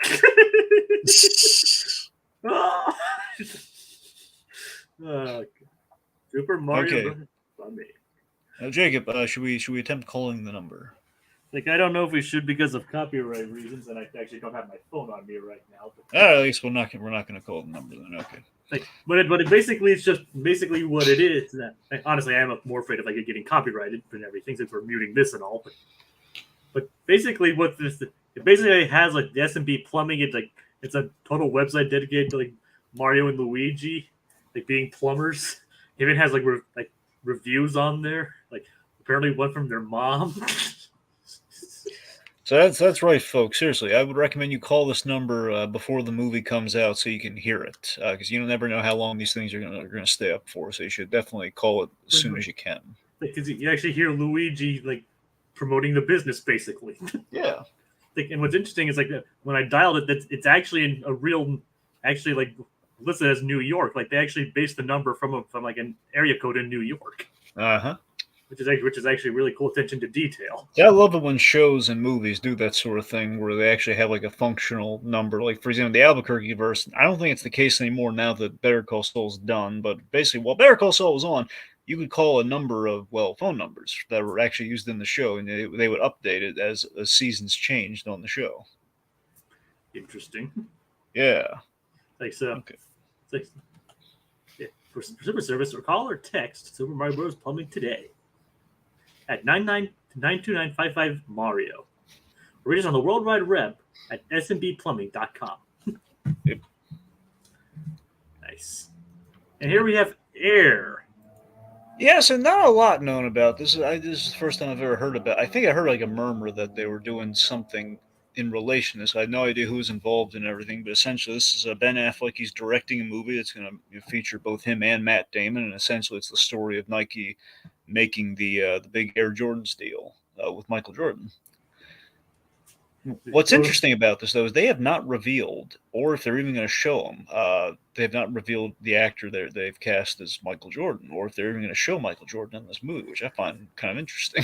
I mean, it'd be kind of interesting to find a 6'6" actor to play him. I mean, sure. I mean, then we did She-Hulk, but they found like a lady who's actually that height, so it's not impossible to find someone that tall. Yeah, I know, but does he have the skills to pay the bills? That's good too. But they always use like archival footage of that. But still, they need a guy on Apple boxes to walk into a room. Man, that's possible. Yeah, but that's how they. When they ever do the inevitable Michael Jordan biopic, how are they going to fit in his time with the Looney Tunes?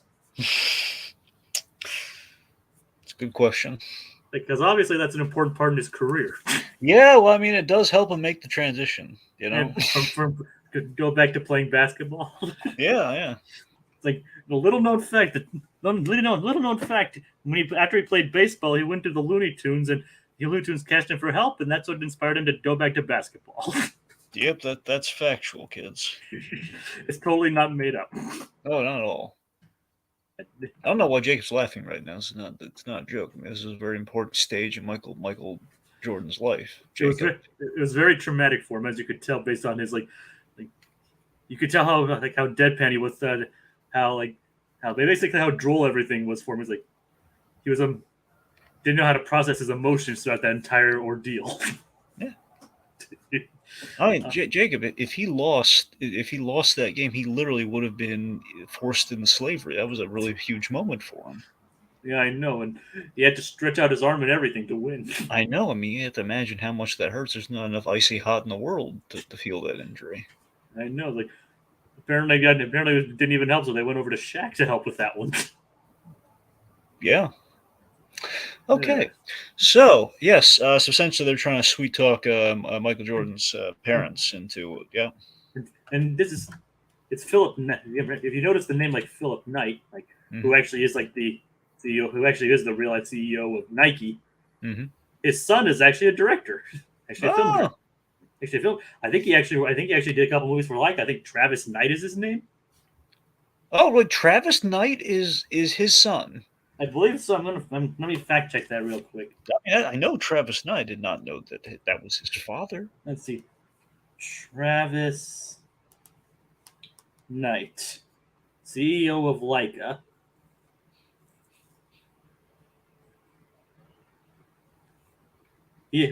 Early life, Knight was born in Hillsboro, Oregon, a suburb of Portland. He is the son of Phil Knight, co-founder Okay. of Nike. All right. Well, that's impressive. I did not know that. Of course, Travis Knight's a really good director. So yeah, that's Yeah, yeah. he directed several films at Leica and even the Bumblebee movie. Yeah, yeah. I mean, he also didn't he direct Kubo? Well, yeah, that was at Leica. I know. Is that like I'm saying he directed Kubo? Yes. Yes, he produced Paranorman and Box Trolls, directed Kubo and the Two Strings, Bumblebee, produced Missing Link, and also the upcoming Wildwood. I love Kubo. So yeah, that's great. So yep, he's the son of the CEO of Nike. So, Ah, it's Small World. Really cool. Okay. I mean, it was just not really important to this. I just thought it was a little fun factoid. No, yeah, no, it's cool. Amazon. There we go. Yeah, admittedly, I gotta admit, there's only I think there is a concern that this is a very unique story. Like, hey, we're talking about like a shoe, basically a shoe deal. Yeah, I mean, think about it. I mean, movies can be made of seemingly a It can be made of a seemingly boring idea that sounds an idea that sounds boring on paper, but can turn into something interesting if you boil it down enough. Yeah, Other companies can compete with. Our basketball division is terrible. You know? I think Ben Affleck really likes basketball because he did that coaching movie recently. It seems like that way. Yeah, And they're both inspired by true events too. yeah. That's a movie that I think I'm interested in seeing, but I don't know if I'm going to see it in theaters or not. Is it actually coming out in theaters? Well, it Or said Skydance, which implies to me it might be going to Apple TV Plus, but it didn't really say like well, only that's in it. theaters. Well, I mean, it said Amazon, so Well, but well, okay, well, it might come to Amazon then, regardless. I'm willing to put my career on one guy. Okay, there's Okay, Viola Davis I mean, playing like, my MJ's mom. I wonder who's playing his dad. Okay, I wonder if it was that. I forget if this guy is supposed to be the father or not, because I think this might be like his uncle or something. Or whoever that guy is. I don't know. He looks a little like. I mean, I could buy him as Michael Jordan's father, but I'm not sure. Because remember, Michael Jordan's father. This is. I believe his father would still be around at this point. His father did die in like '03, I think. Yeah. Again, of course, we have the great Viola Davis here. Yep. As you mentioned. Being very protective of her son, which is good. It's a good thing. I love the Matt Damon character here is going after the going into the loophole of like, well, I didn't call, you know. Like, then it kind of shows like he's gambling both with the future of Nike and then obviously here too. So Yeah. playing crabs. Sneakers out of the back of Plymouth. That was risky. Don't change now. For a rookie. Yeah. As Super Billy says. Yeah. Super Billy says, as for air, it's giving me a Ford v Ferrari vibes, which is a good thing. I love Ford versus Ferrari. I really like that movie. I don't think it's going to necessarily. Yes. James Mangold. Yep, James Mangold. I love what Mangold did on Ford versus Ferrari. I don't think it's necessarily going to be as. I mean, look, obviously Damon being in the movie also kind of helps for that comparison. I don't know if it's going to be as one for one in terms of like quality because he had James Mangold on that movie, but still, I mean, Affleck's a good director, and this is an interesting story, so I think it's going to be good. But I don't know if it's going to be Ford versus Ferrari good. I haven't actually seen Ford v Ferrari yet. I really like that, so I'd recommend it. Do you think is it on Hulu? I don't know. It kind of shops around a while. It was on HBO Max. I don't know if it's still on HBO Max, so you have to look. It looks like it's on there considering it's Fox and everything. Yep. Yep, there it is. It's on here. Oh. Sorry. That's the little definition of a rookie, yeah. built a shoe line just around him. Greatest basketball shoe that's ever been made. Michael Jordan. Nike. Yep, looks like Nike Man. Nike man. I love his car. Yep. I don't know what kind of car that is, but it's a sweet looking car. Well, if it had like a little logo on the side, looked like a shoe on wheels. Ben Affleck. There we go. Yep. Jason Bateman. Nice. Yeah. Marlon Wayans. They have a really good cast assembled for this movie. They do, and still no idea if they're getting anyone to play Michael Jordan. Chris Messina. I actually don't know who this is. Chris Tucker. Yeah, we all know who he is. Oh yeah, it's good to see him doing more stuff. Yeah, it's been a while. Especially now that Rush Hour 4 is in production. Or seemingly confirmed. Seemingly.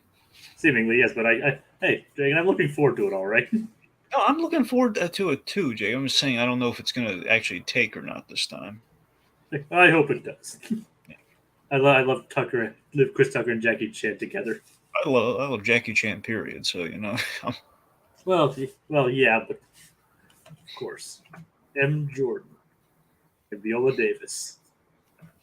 it'd be hilarious. What if the big gag was the actor that got to play Michael Jordan is Michael B. Jordan?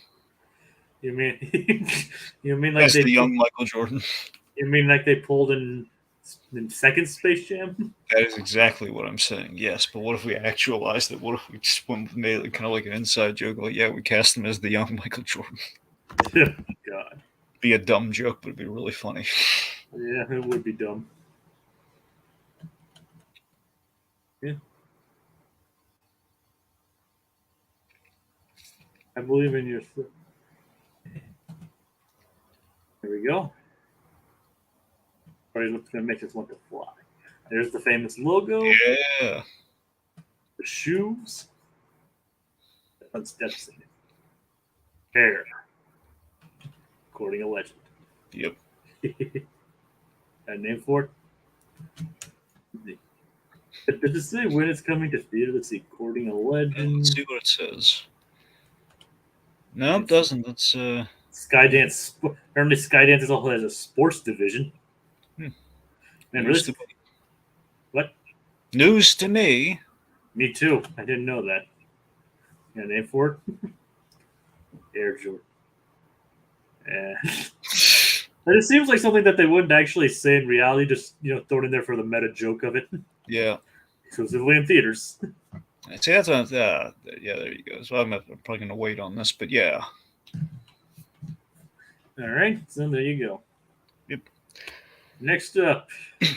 Okay. Yes. So of course, Tiki and I are known for loving, Breaking Bad, and Better Call Saul, and basically the Albuquerque verse as a whole here. So this was quite a delight, and the reason I believe they did this was this year marks the 10-year anniversary since the show ended. So the Breaking Bad ended in 2013. It's been now it's 2023. So it's been 10 years since we've officially seen, our favorite players in the Albuquerque verse, at least in the chronological sense. Barring their brief appearance in Better Call Saul. Barring that, yes. So. Yeah, so this is a kind of a special recreation of things with that in mind. It's kind of like it's kind of a cute little revisiting and kind of like recreating certain things from the show as closely as they could. It's like, for example, like the way we shot this, like we're doing like the this is from the pilot essentially, where Jesse, basically Walt cooks the first batch of meth, and Jesse's like marveling at it, and it would put him in the same shirt and everything, and it's Aaron Paul today basically doing what he did then, only in this case instead of meth, it is basically a kind of a chip popcorn combination, right? Is that what popcorners are? Yeah, I think so. Basically, that are not fried. They're air popped. Yeah. Of course, it's Aaron Paul. Now, what's great too about the Steak is that Aaron Paul, I'm not they are. Well, I was mentioning Tiki earlier. Sure, I didn't just. He said, what's great about this Tiki is that. Oh, I'm sorry. It's like, yeah, sorry, it's kind of a reflex with Breaking Bad. I kind of, yeah. Yeah, but all right, go on. So, Jacob. Yes. What's great about this is the fact that Aaron Paul Aaron Paul and Bryan Cranston are kind of playing this at different stages of Breaking Bad. So this is Aaron Paul, like season one, basically Jesse at his most dim and immature, and just kind of like, yeah, this, yeah, Mr. White, yes, science. Unfortunately, these things have this actually has subtitles themselves too. So. Yeah, very fortunate. Yes. These are they're air popped. So the Walter White that we're seeing there, well, again, they're mirroring like the season one, kind of like the pilot kind of conversation. He is playing, and he looks like season 5 Walter White with a shaved head and a goatee, and he's playing it very intensely. So they're kind of playing the most recognizable versions of these characters for this. Yeah, because he had hair in the first season. Yeah, and he had no goatee; it was just a mustache. Yeah. Also, he was pretty much only wearing his tidy whities in the during this scene in the show. So again, they're not going one for one, but it's nice. It's a nice it's a celebration of the whole show in kind of like a little bit here. So it's nice. Top corners. You're an artist. But he said, Mr. White, this is a work of art. He says, oh, Jesse, it's just basic. He said a lot more humbly in the first. Oh, Jesse, it's just basic chemistry, it's basic ingredients. We don't need our own supply. And that was a line too. Like we don't use our own supply. Like we don't eat our own supply. Mr. White. Mr. White. Yes, everyone's gonna want to taste. Just the guy to talk to. So this is kind of a fast forward to them meeting. Because also I should mention this too. I want to say this is the same one they used in kind of a brief moment in Better Call Saul, where the RV had to be recreated, but because the real one's in a museum somewhere. I'm assuming this is either a complete top down recreation of the Breaking Bad RV, might be used for tour purposes or not. I'm not sure. Some people do that. I don't know if they use one of those or if they just this is like literally the one they built when they need to go back to it. But yeah, and of course Heisenberg. Yep, so he's wearing the Heisenberg get-up with the hat and everything. So again, it's pretty much full like season 5 Walter White, but Jesse dressed like season 1 with the oversized clothing, like I think he's 12 years old wearing his brother's clothing or something. Like, is this guy from Breaking Bad or just? Yeah, so this is what has everyone excited, Jacob. This is Raymond Cruz, who played Tuco, who's in the first 2 seasons of mainly season 1. He pops up briefly. He's in like half. Let's just say he's in less than half of season 2. Does he die? Well, I'm not going to tell you. I probably won't remember by the time I get around to watching it, Dragon. He eventually dies. I will say that. It's not really a surprise. I mean, I know how the entire show ends. So. Well, the cool thing here is that this guy Tuco does pop up in Better Call Saul as well. Now we have not seen him since season 2 of Better Call Saul, so he has not shown up since. It's been since 2016, so he's been gone. We have not seen him return to this role for a while. I just say I have had some of the show spoiled to me, so like 7 to 8 years. The fact that we're seeing him play this role again since like 7 to 8 years later is kind of cool. And it's all over for popcorners. Yeah, and again, this is literally what their conversation. Look, that's obviously Walter White's big iconic line from the show. Say my name, homie. Say their name. Popcorners. I love the fact that Tuco just says it though, like popcorn. Like he's just kind of kowtowing to him there. It's like popcorners. You're goddamn right. Yep. So yeah, it's him playing. See, Raymond Cruz. He looks pretty much like one for one what he looked like basically a decade and change ago. How much stuff do you have? That's 6 signature flavors. 7. You make 7. Is that a line from the show too? I mean, Tuco would get like this. It wasn't like 7. There was not 7 specifically, but he yelled an amount at them, and they kind of had this sort of conversation. Again, this whole thing is like their interaction when he delivered the blue meth to him for the first time. They had a conversation like this. Now in 7 flavors. Now this line is also from the show. Here's the whole we're gonna make a lot of money together. We're gonna do a lot of business together. In this case, we're gonna eat a lot of snacks together. This is basically the version of Breaking Bad where not everybody dies. Yeah, pretty much. It's like Tuco was just snack happy instead of instead of basically everyone becoming drug lords. My favorite detail here is to show you they did everything. Go back to Tuco taking a bite. Okay, right there. So you'll notice if you use the mouse, see where the bottom of his sleeve is that's taking the bite? Yeah. Okay, see those things dangling around his neck? It's like a little necklace there? Yeah. Little 2 thing. That's the boxing gloves that Tuco wears like a necklace. They did everything. So they gave him the the shirt and everything, and they kind of became a plot point for an episode one. So they did everything. Also, the fact that the one that they have, the one that he's sampling, you'll notice is a blue bag for the blue meth, and it says it's white cheddar for Walter White. So They really went all in on this, didn't they? that they did. That they did. So Okay, very cool. I would love to see it in, like, breaking the entire series of Breaking Bad re-edited to be about chips. I want them to. It's funny. I saw this. They someone did kind of like a thing where they kind of took the footage and they kind of spliced it into other stuff. They did like a Gordon Ramsay cooking show, and you had multiple Albuquerque verse characters who do cooking, like Walter White and Lalo Salamanca and Tuco Salamanca and Gus Fring, all entering kind of like a taco making contest. Spliced in pretty ingeniously, but there was another brief spot they did that was an homage to 4 Days Out. It was not much more than this. It was a lot less. It was just they were in the car and Jesse was trying to start, and he actually got the engine started, which was different than how that episode went. So it's a little. I want them to keep doing more of these, especially this year, given this is the anniversary year. I want them to do.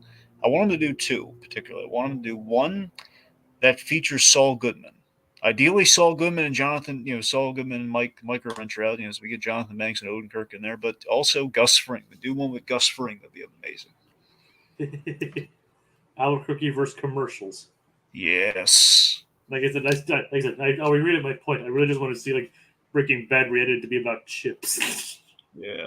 It's like they're breaking chips. Oh, well, we do have that line at the end too. The whole well, keep playing, Jay. I think he says something at the might have already happened actually before Tugo took the bite. Well, before that. Yeah. So he says, I can't remember what he says here. Oh yeah, break into something good. That's what Cranston says. Is break into something good. Like breaking chips. Exactly. So. It's such a good Super Bowl ad too, because people use chips during the Super Bowl, so that's a really good idea. It is. Oh, like I found Breaking Bad blooper reel. Yep. All right. So that brings us to from one Super Bowl staple to another Super Bowl staple. So I loved years back. The last time we did something like this, I want to say it was 2016 because it tied in the Civil War. There was this Ant-Man commercial that was Ant-Man and the Hulk having a thing over like the mini Coke. So I love Ant-Man in these beverage commercials during the Super Bowl. So we have Ant-Man with Heineken here, and I love Hank Pym not being there, but having such a presence. Also, you'll notice Scott Lang. He's in the new suit. Look, you can see a little chicken in here. Yeah, a little shrunken chicken in there. Yeah, like the whole turkey. But it's like stored near some some blood vials or whatever. Well, no, Jacob. Those aren't blood vials. Those are Pym particles. Well, oh yeah, Pym particles.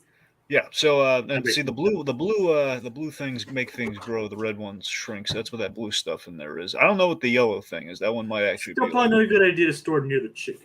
No, God no. So I love that Pym's thing is kind of felt here. Like Scott, keep your beers out of my fridge.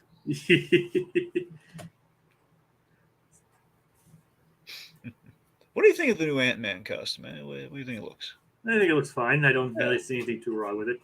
Yeah. It's like too bad this doesn't have captions. Yeah. Okay. So he's going around basically reading these. So saying you know the rules. No drinking, no shrinking and drinking. Do not consume a full-size beer at ant size.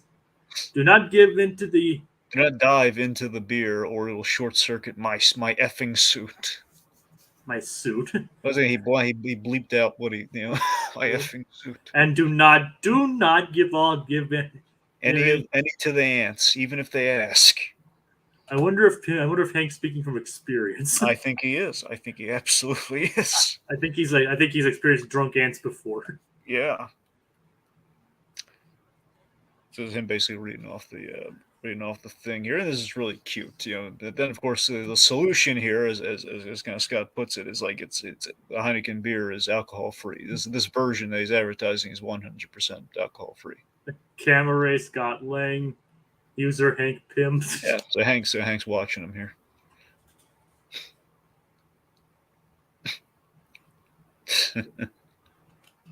If they ask. Yep. Heineken Zero. Still doesn't make me want to try it, though. 0% alcohol. 100% taste. I gotta tell you, I think that's a good product to give Ant-Man, showing like, hey, no alcohol in this. I think I think it's a positive thing to kind of attach to a superhero because you constantly have the thing we don't want drunk heroes, but Unless they're named Tony Stark, I guess. Well, that's the thing. But he's kind of weaned himself up. I wonder how. You know what? Forget what I said. He was still drinking until the end, but not as much. He did cut it down.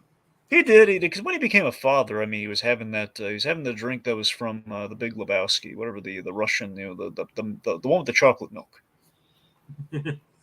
Anyway, but yeah, lock the fridge. I love that Hank knew he was gonna throw that little post-it note away, so he wrote "lock the fridge" on the trash can. Stealing the beer. Well, the non-alcoholic beer, they're stealing the Heineken. Now you can before shrinking. Yeah. It's great. There we go. It's good old Ant-Man. I love me some Ant-Man. See, here's like Ant-Man's always been kind of the hero you'd want to have a beer with, but now you really can have a beer with him. Yep. But that's still not a good idea to give to minors, though. No, heavens, no. And I still don't want to try it either way, and I'm 27. Or 28. I'm 28 now. Anyway. You're forgetting to mute these. Yeah. Okay, so this one's kind of the oddball one we have in here. This one's just more of kind of like a gag thing of like, it's John Hamm and Brie Larson. The moment I saw these two, I kind of picked up what the gag was, and it's her explaining it to him.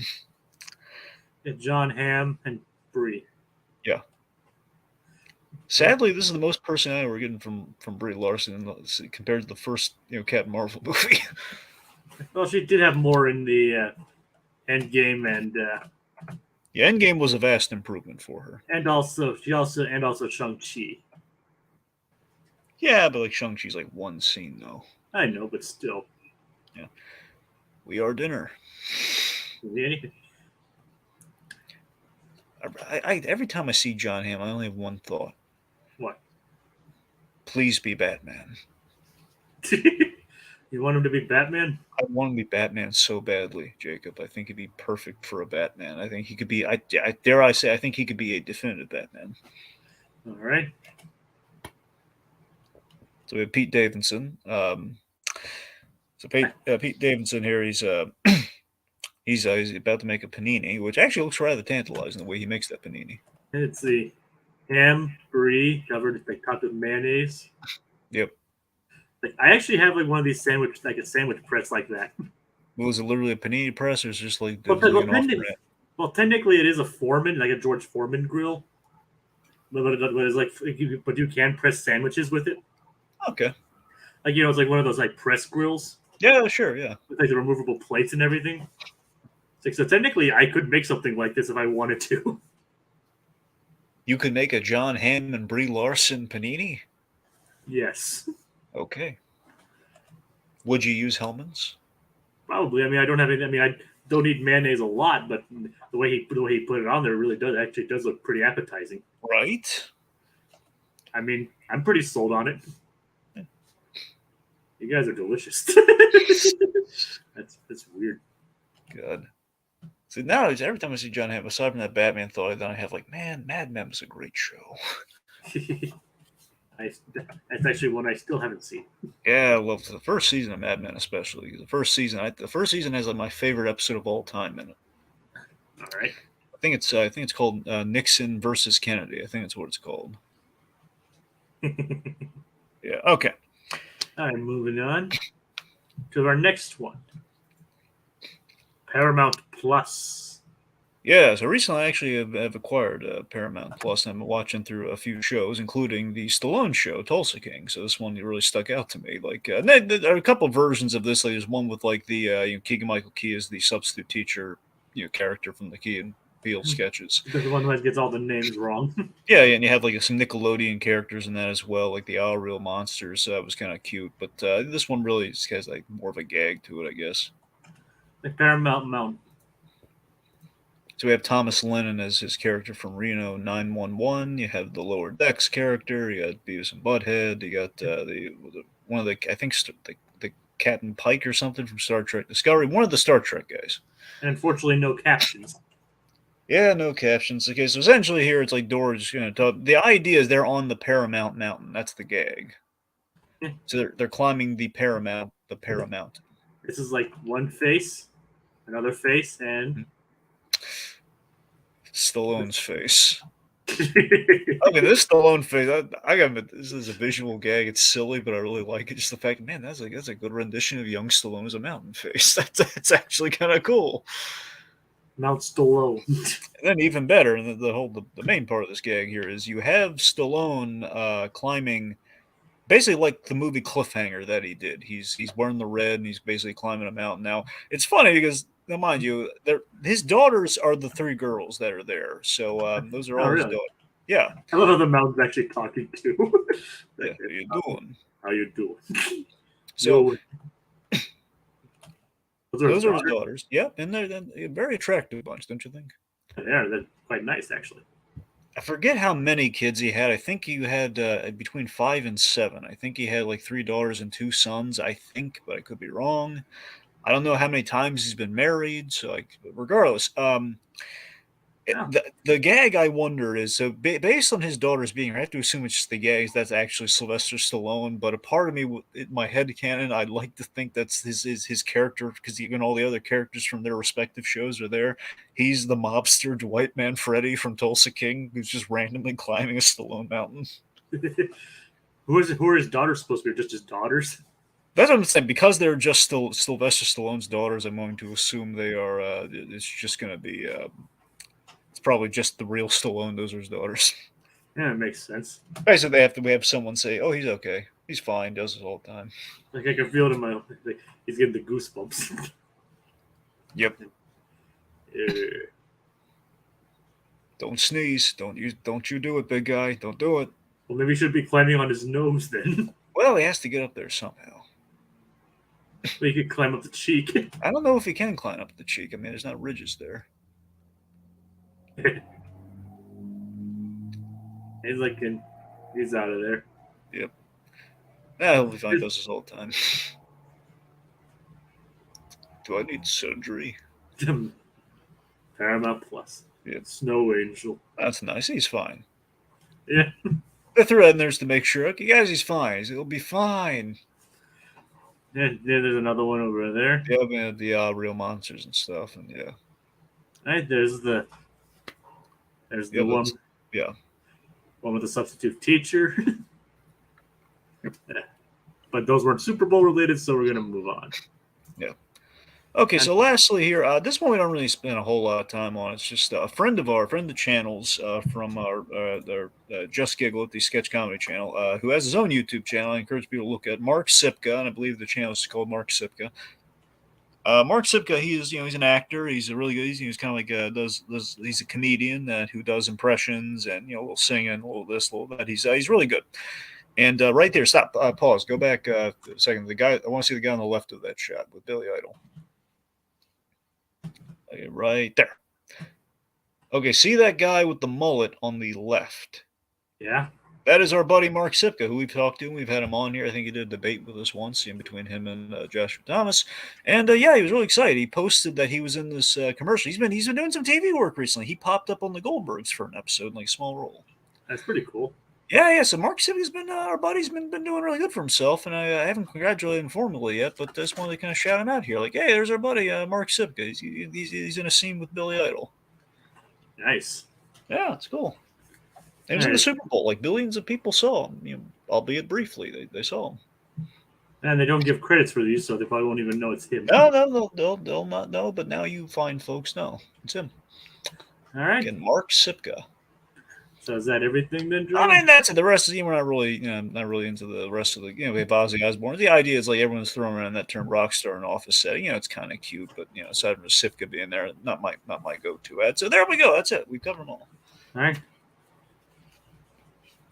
So I guess we should thank the folks that tuned in. We want to thank Super Billy, Koski Productions, And I believe that's all who's commented live. But anyone who's gonna like tune in later, thanks for watching.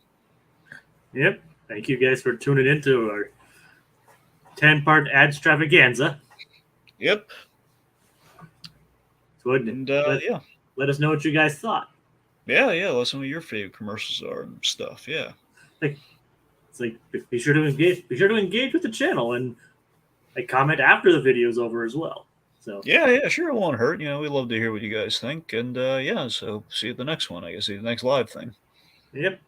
Now until next time. See you later. Yep. Like, hey, how you doing? What you doing? Am I gonna need surgery? Ants. I never can't get over their strength.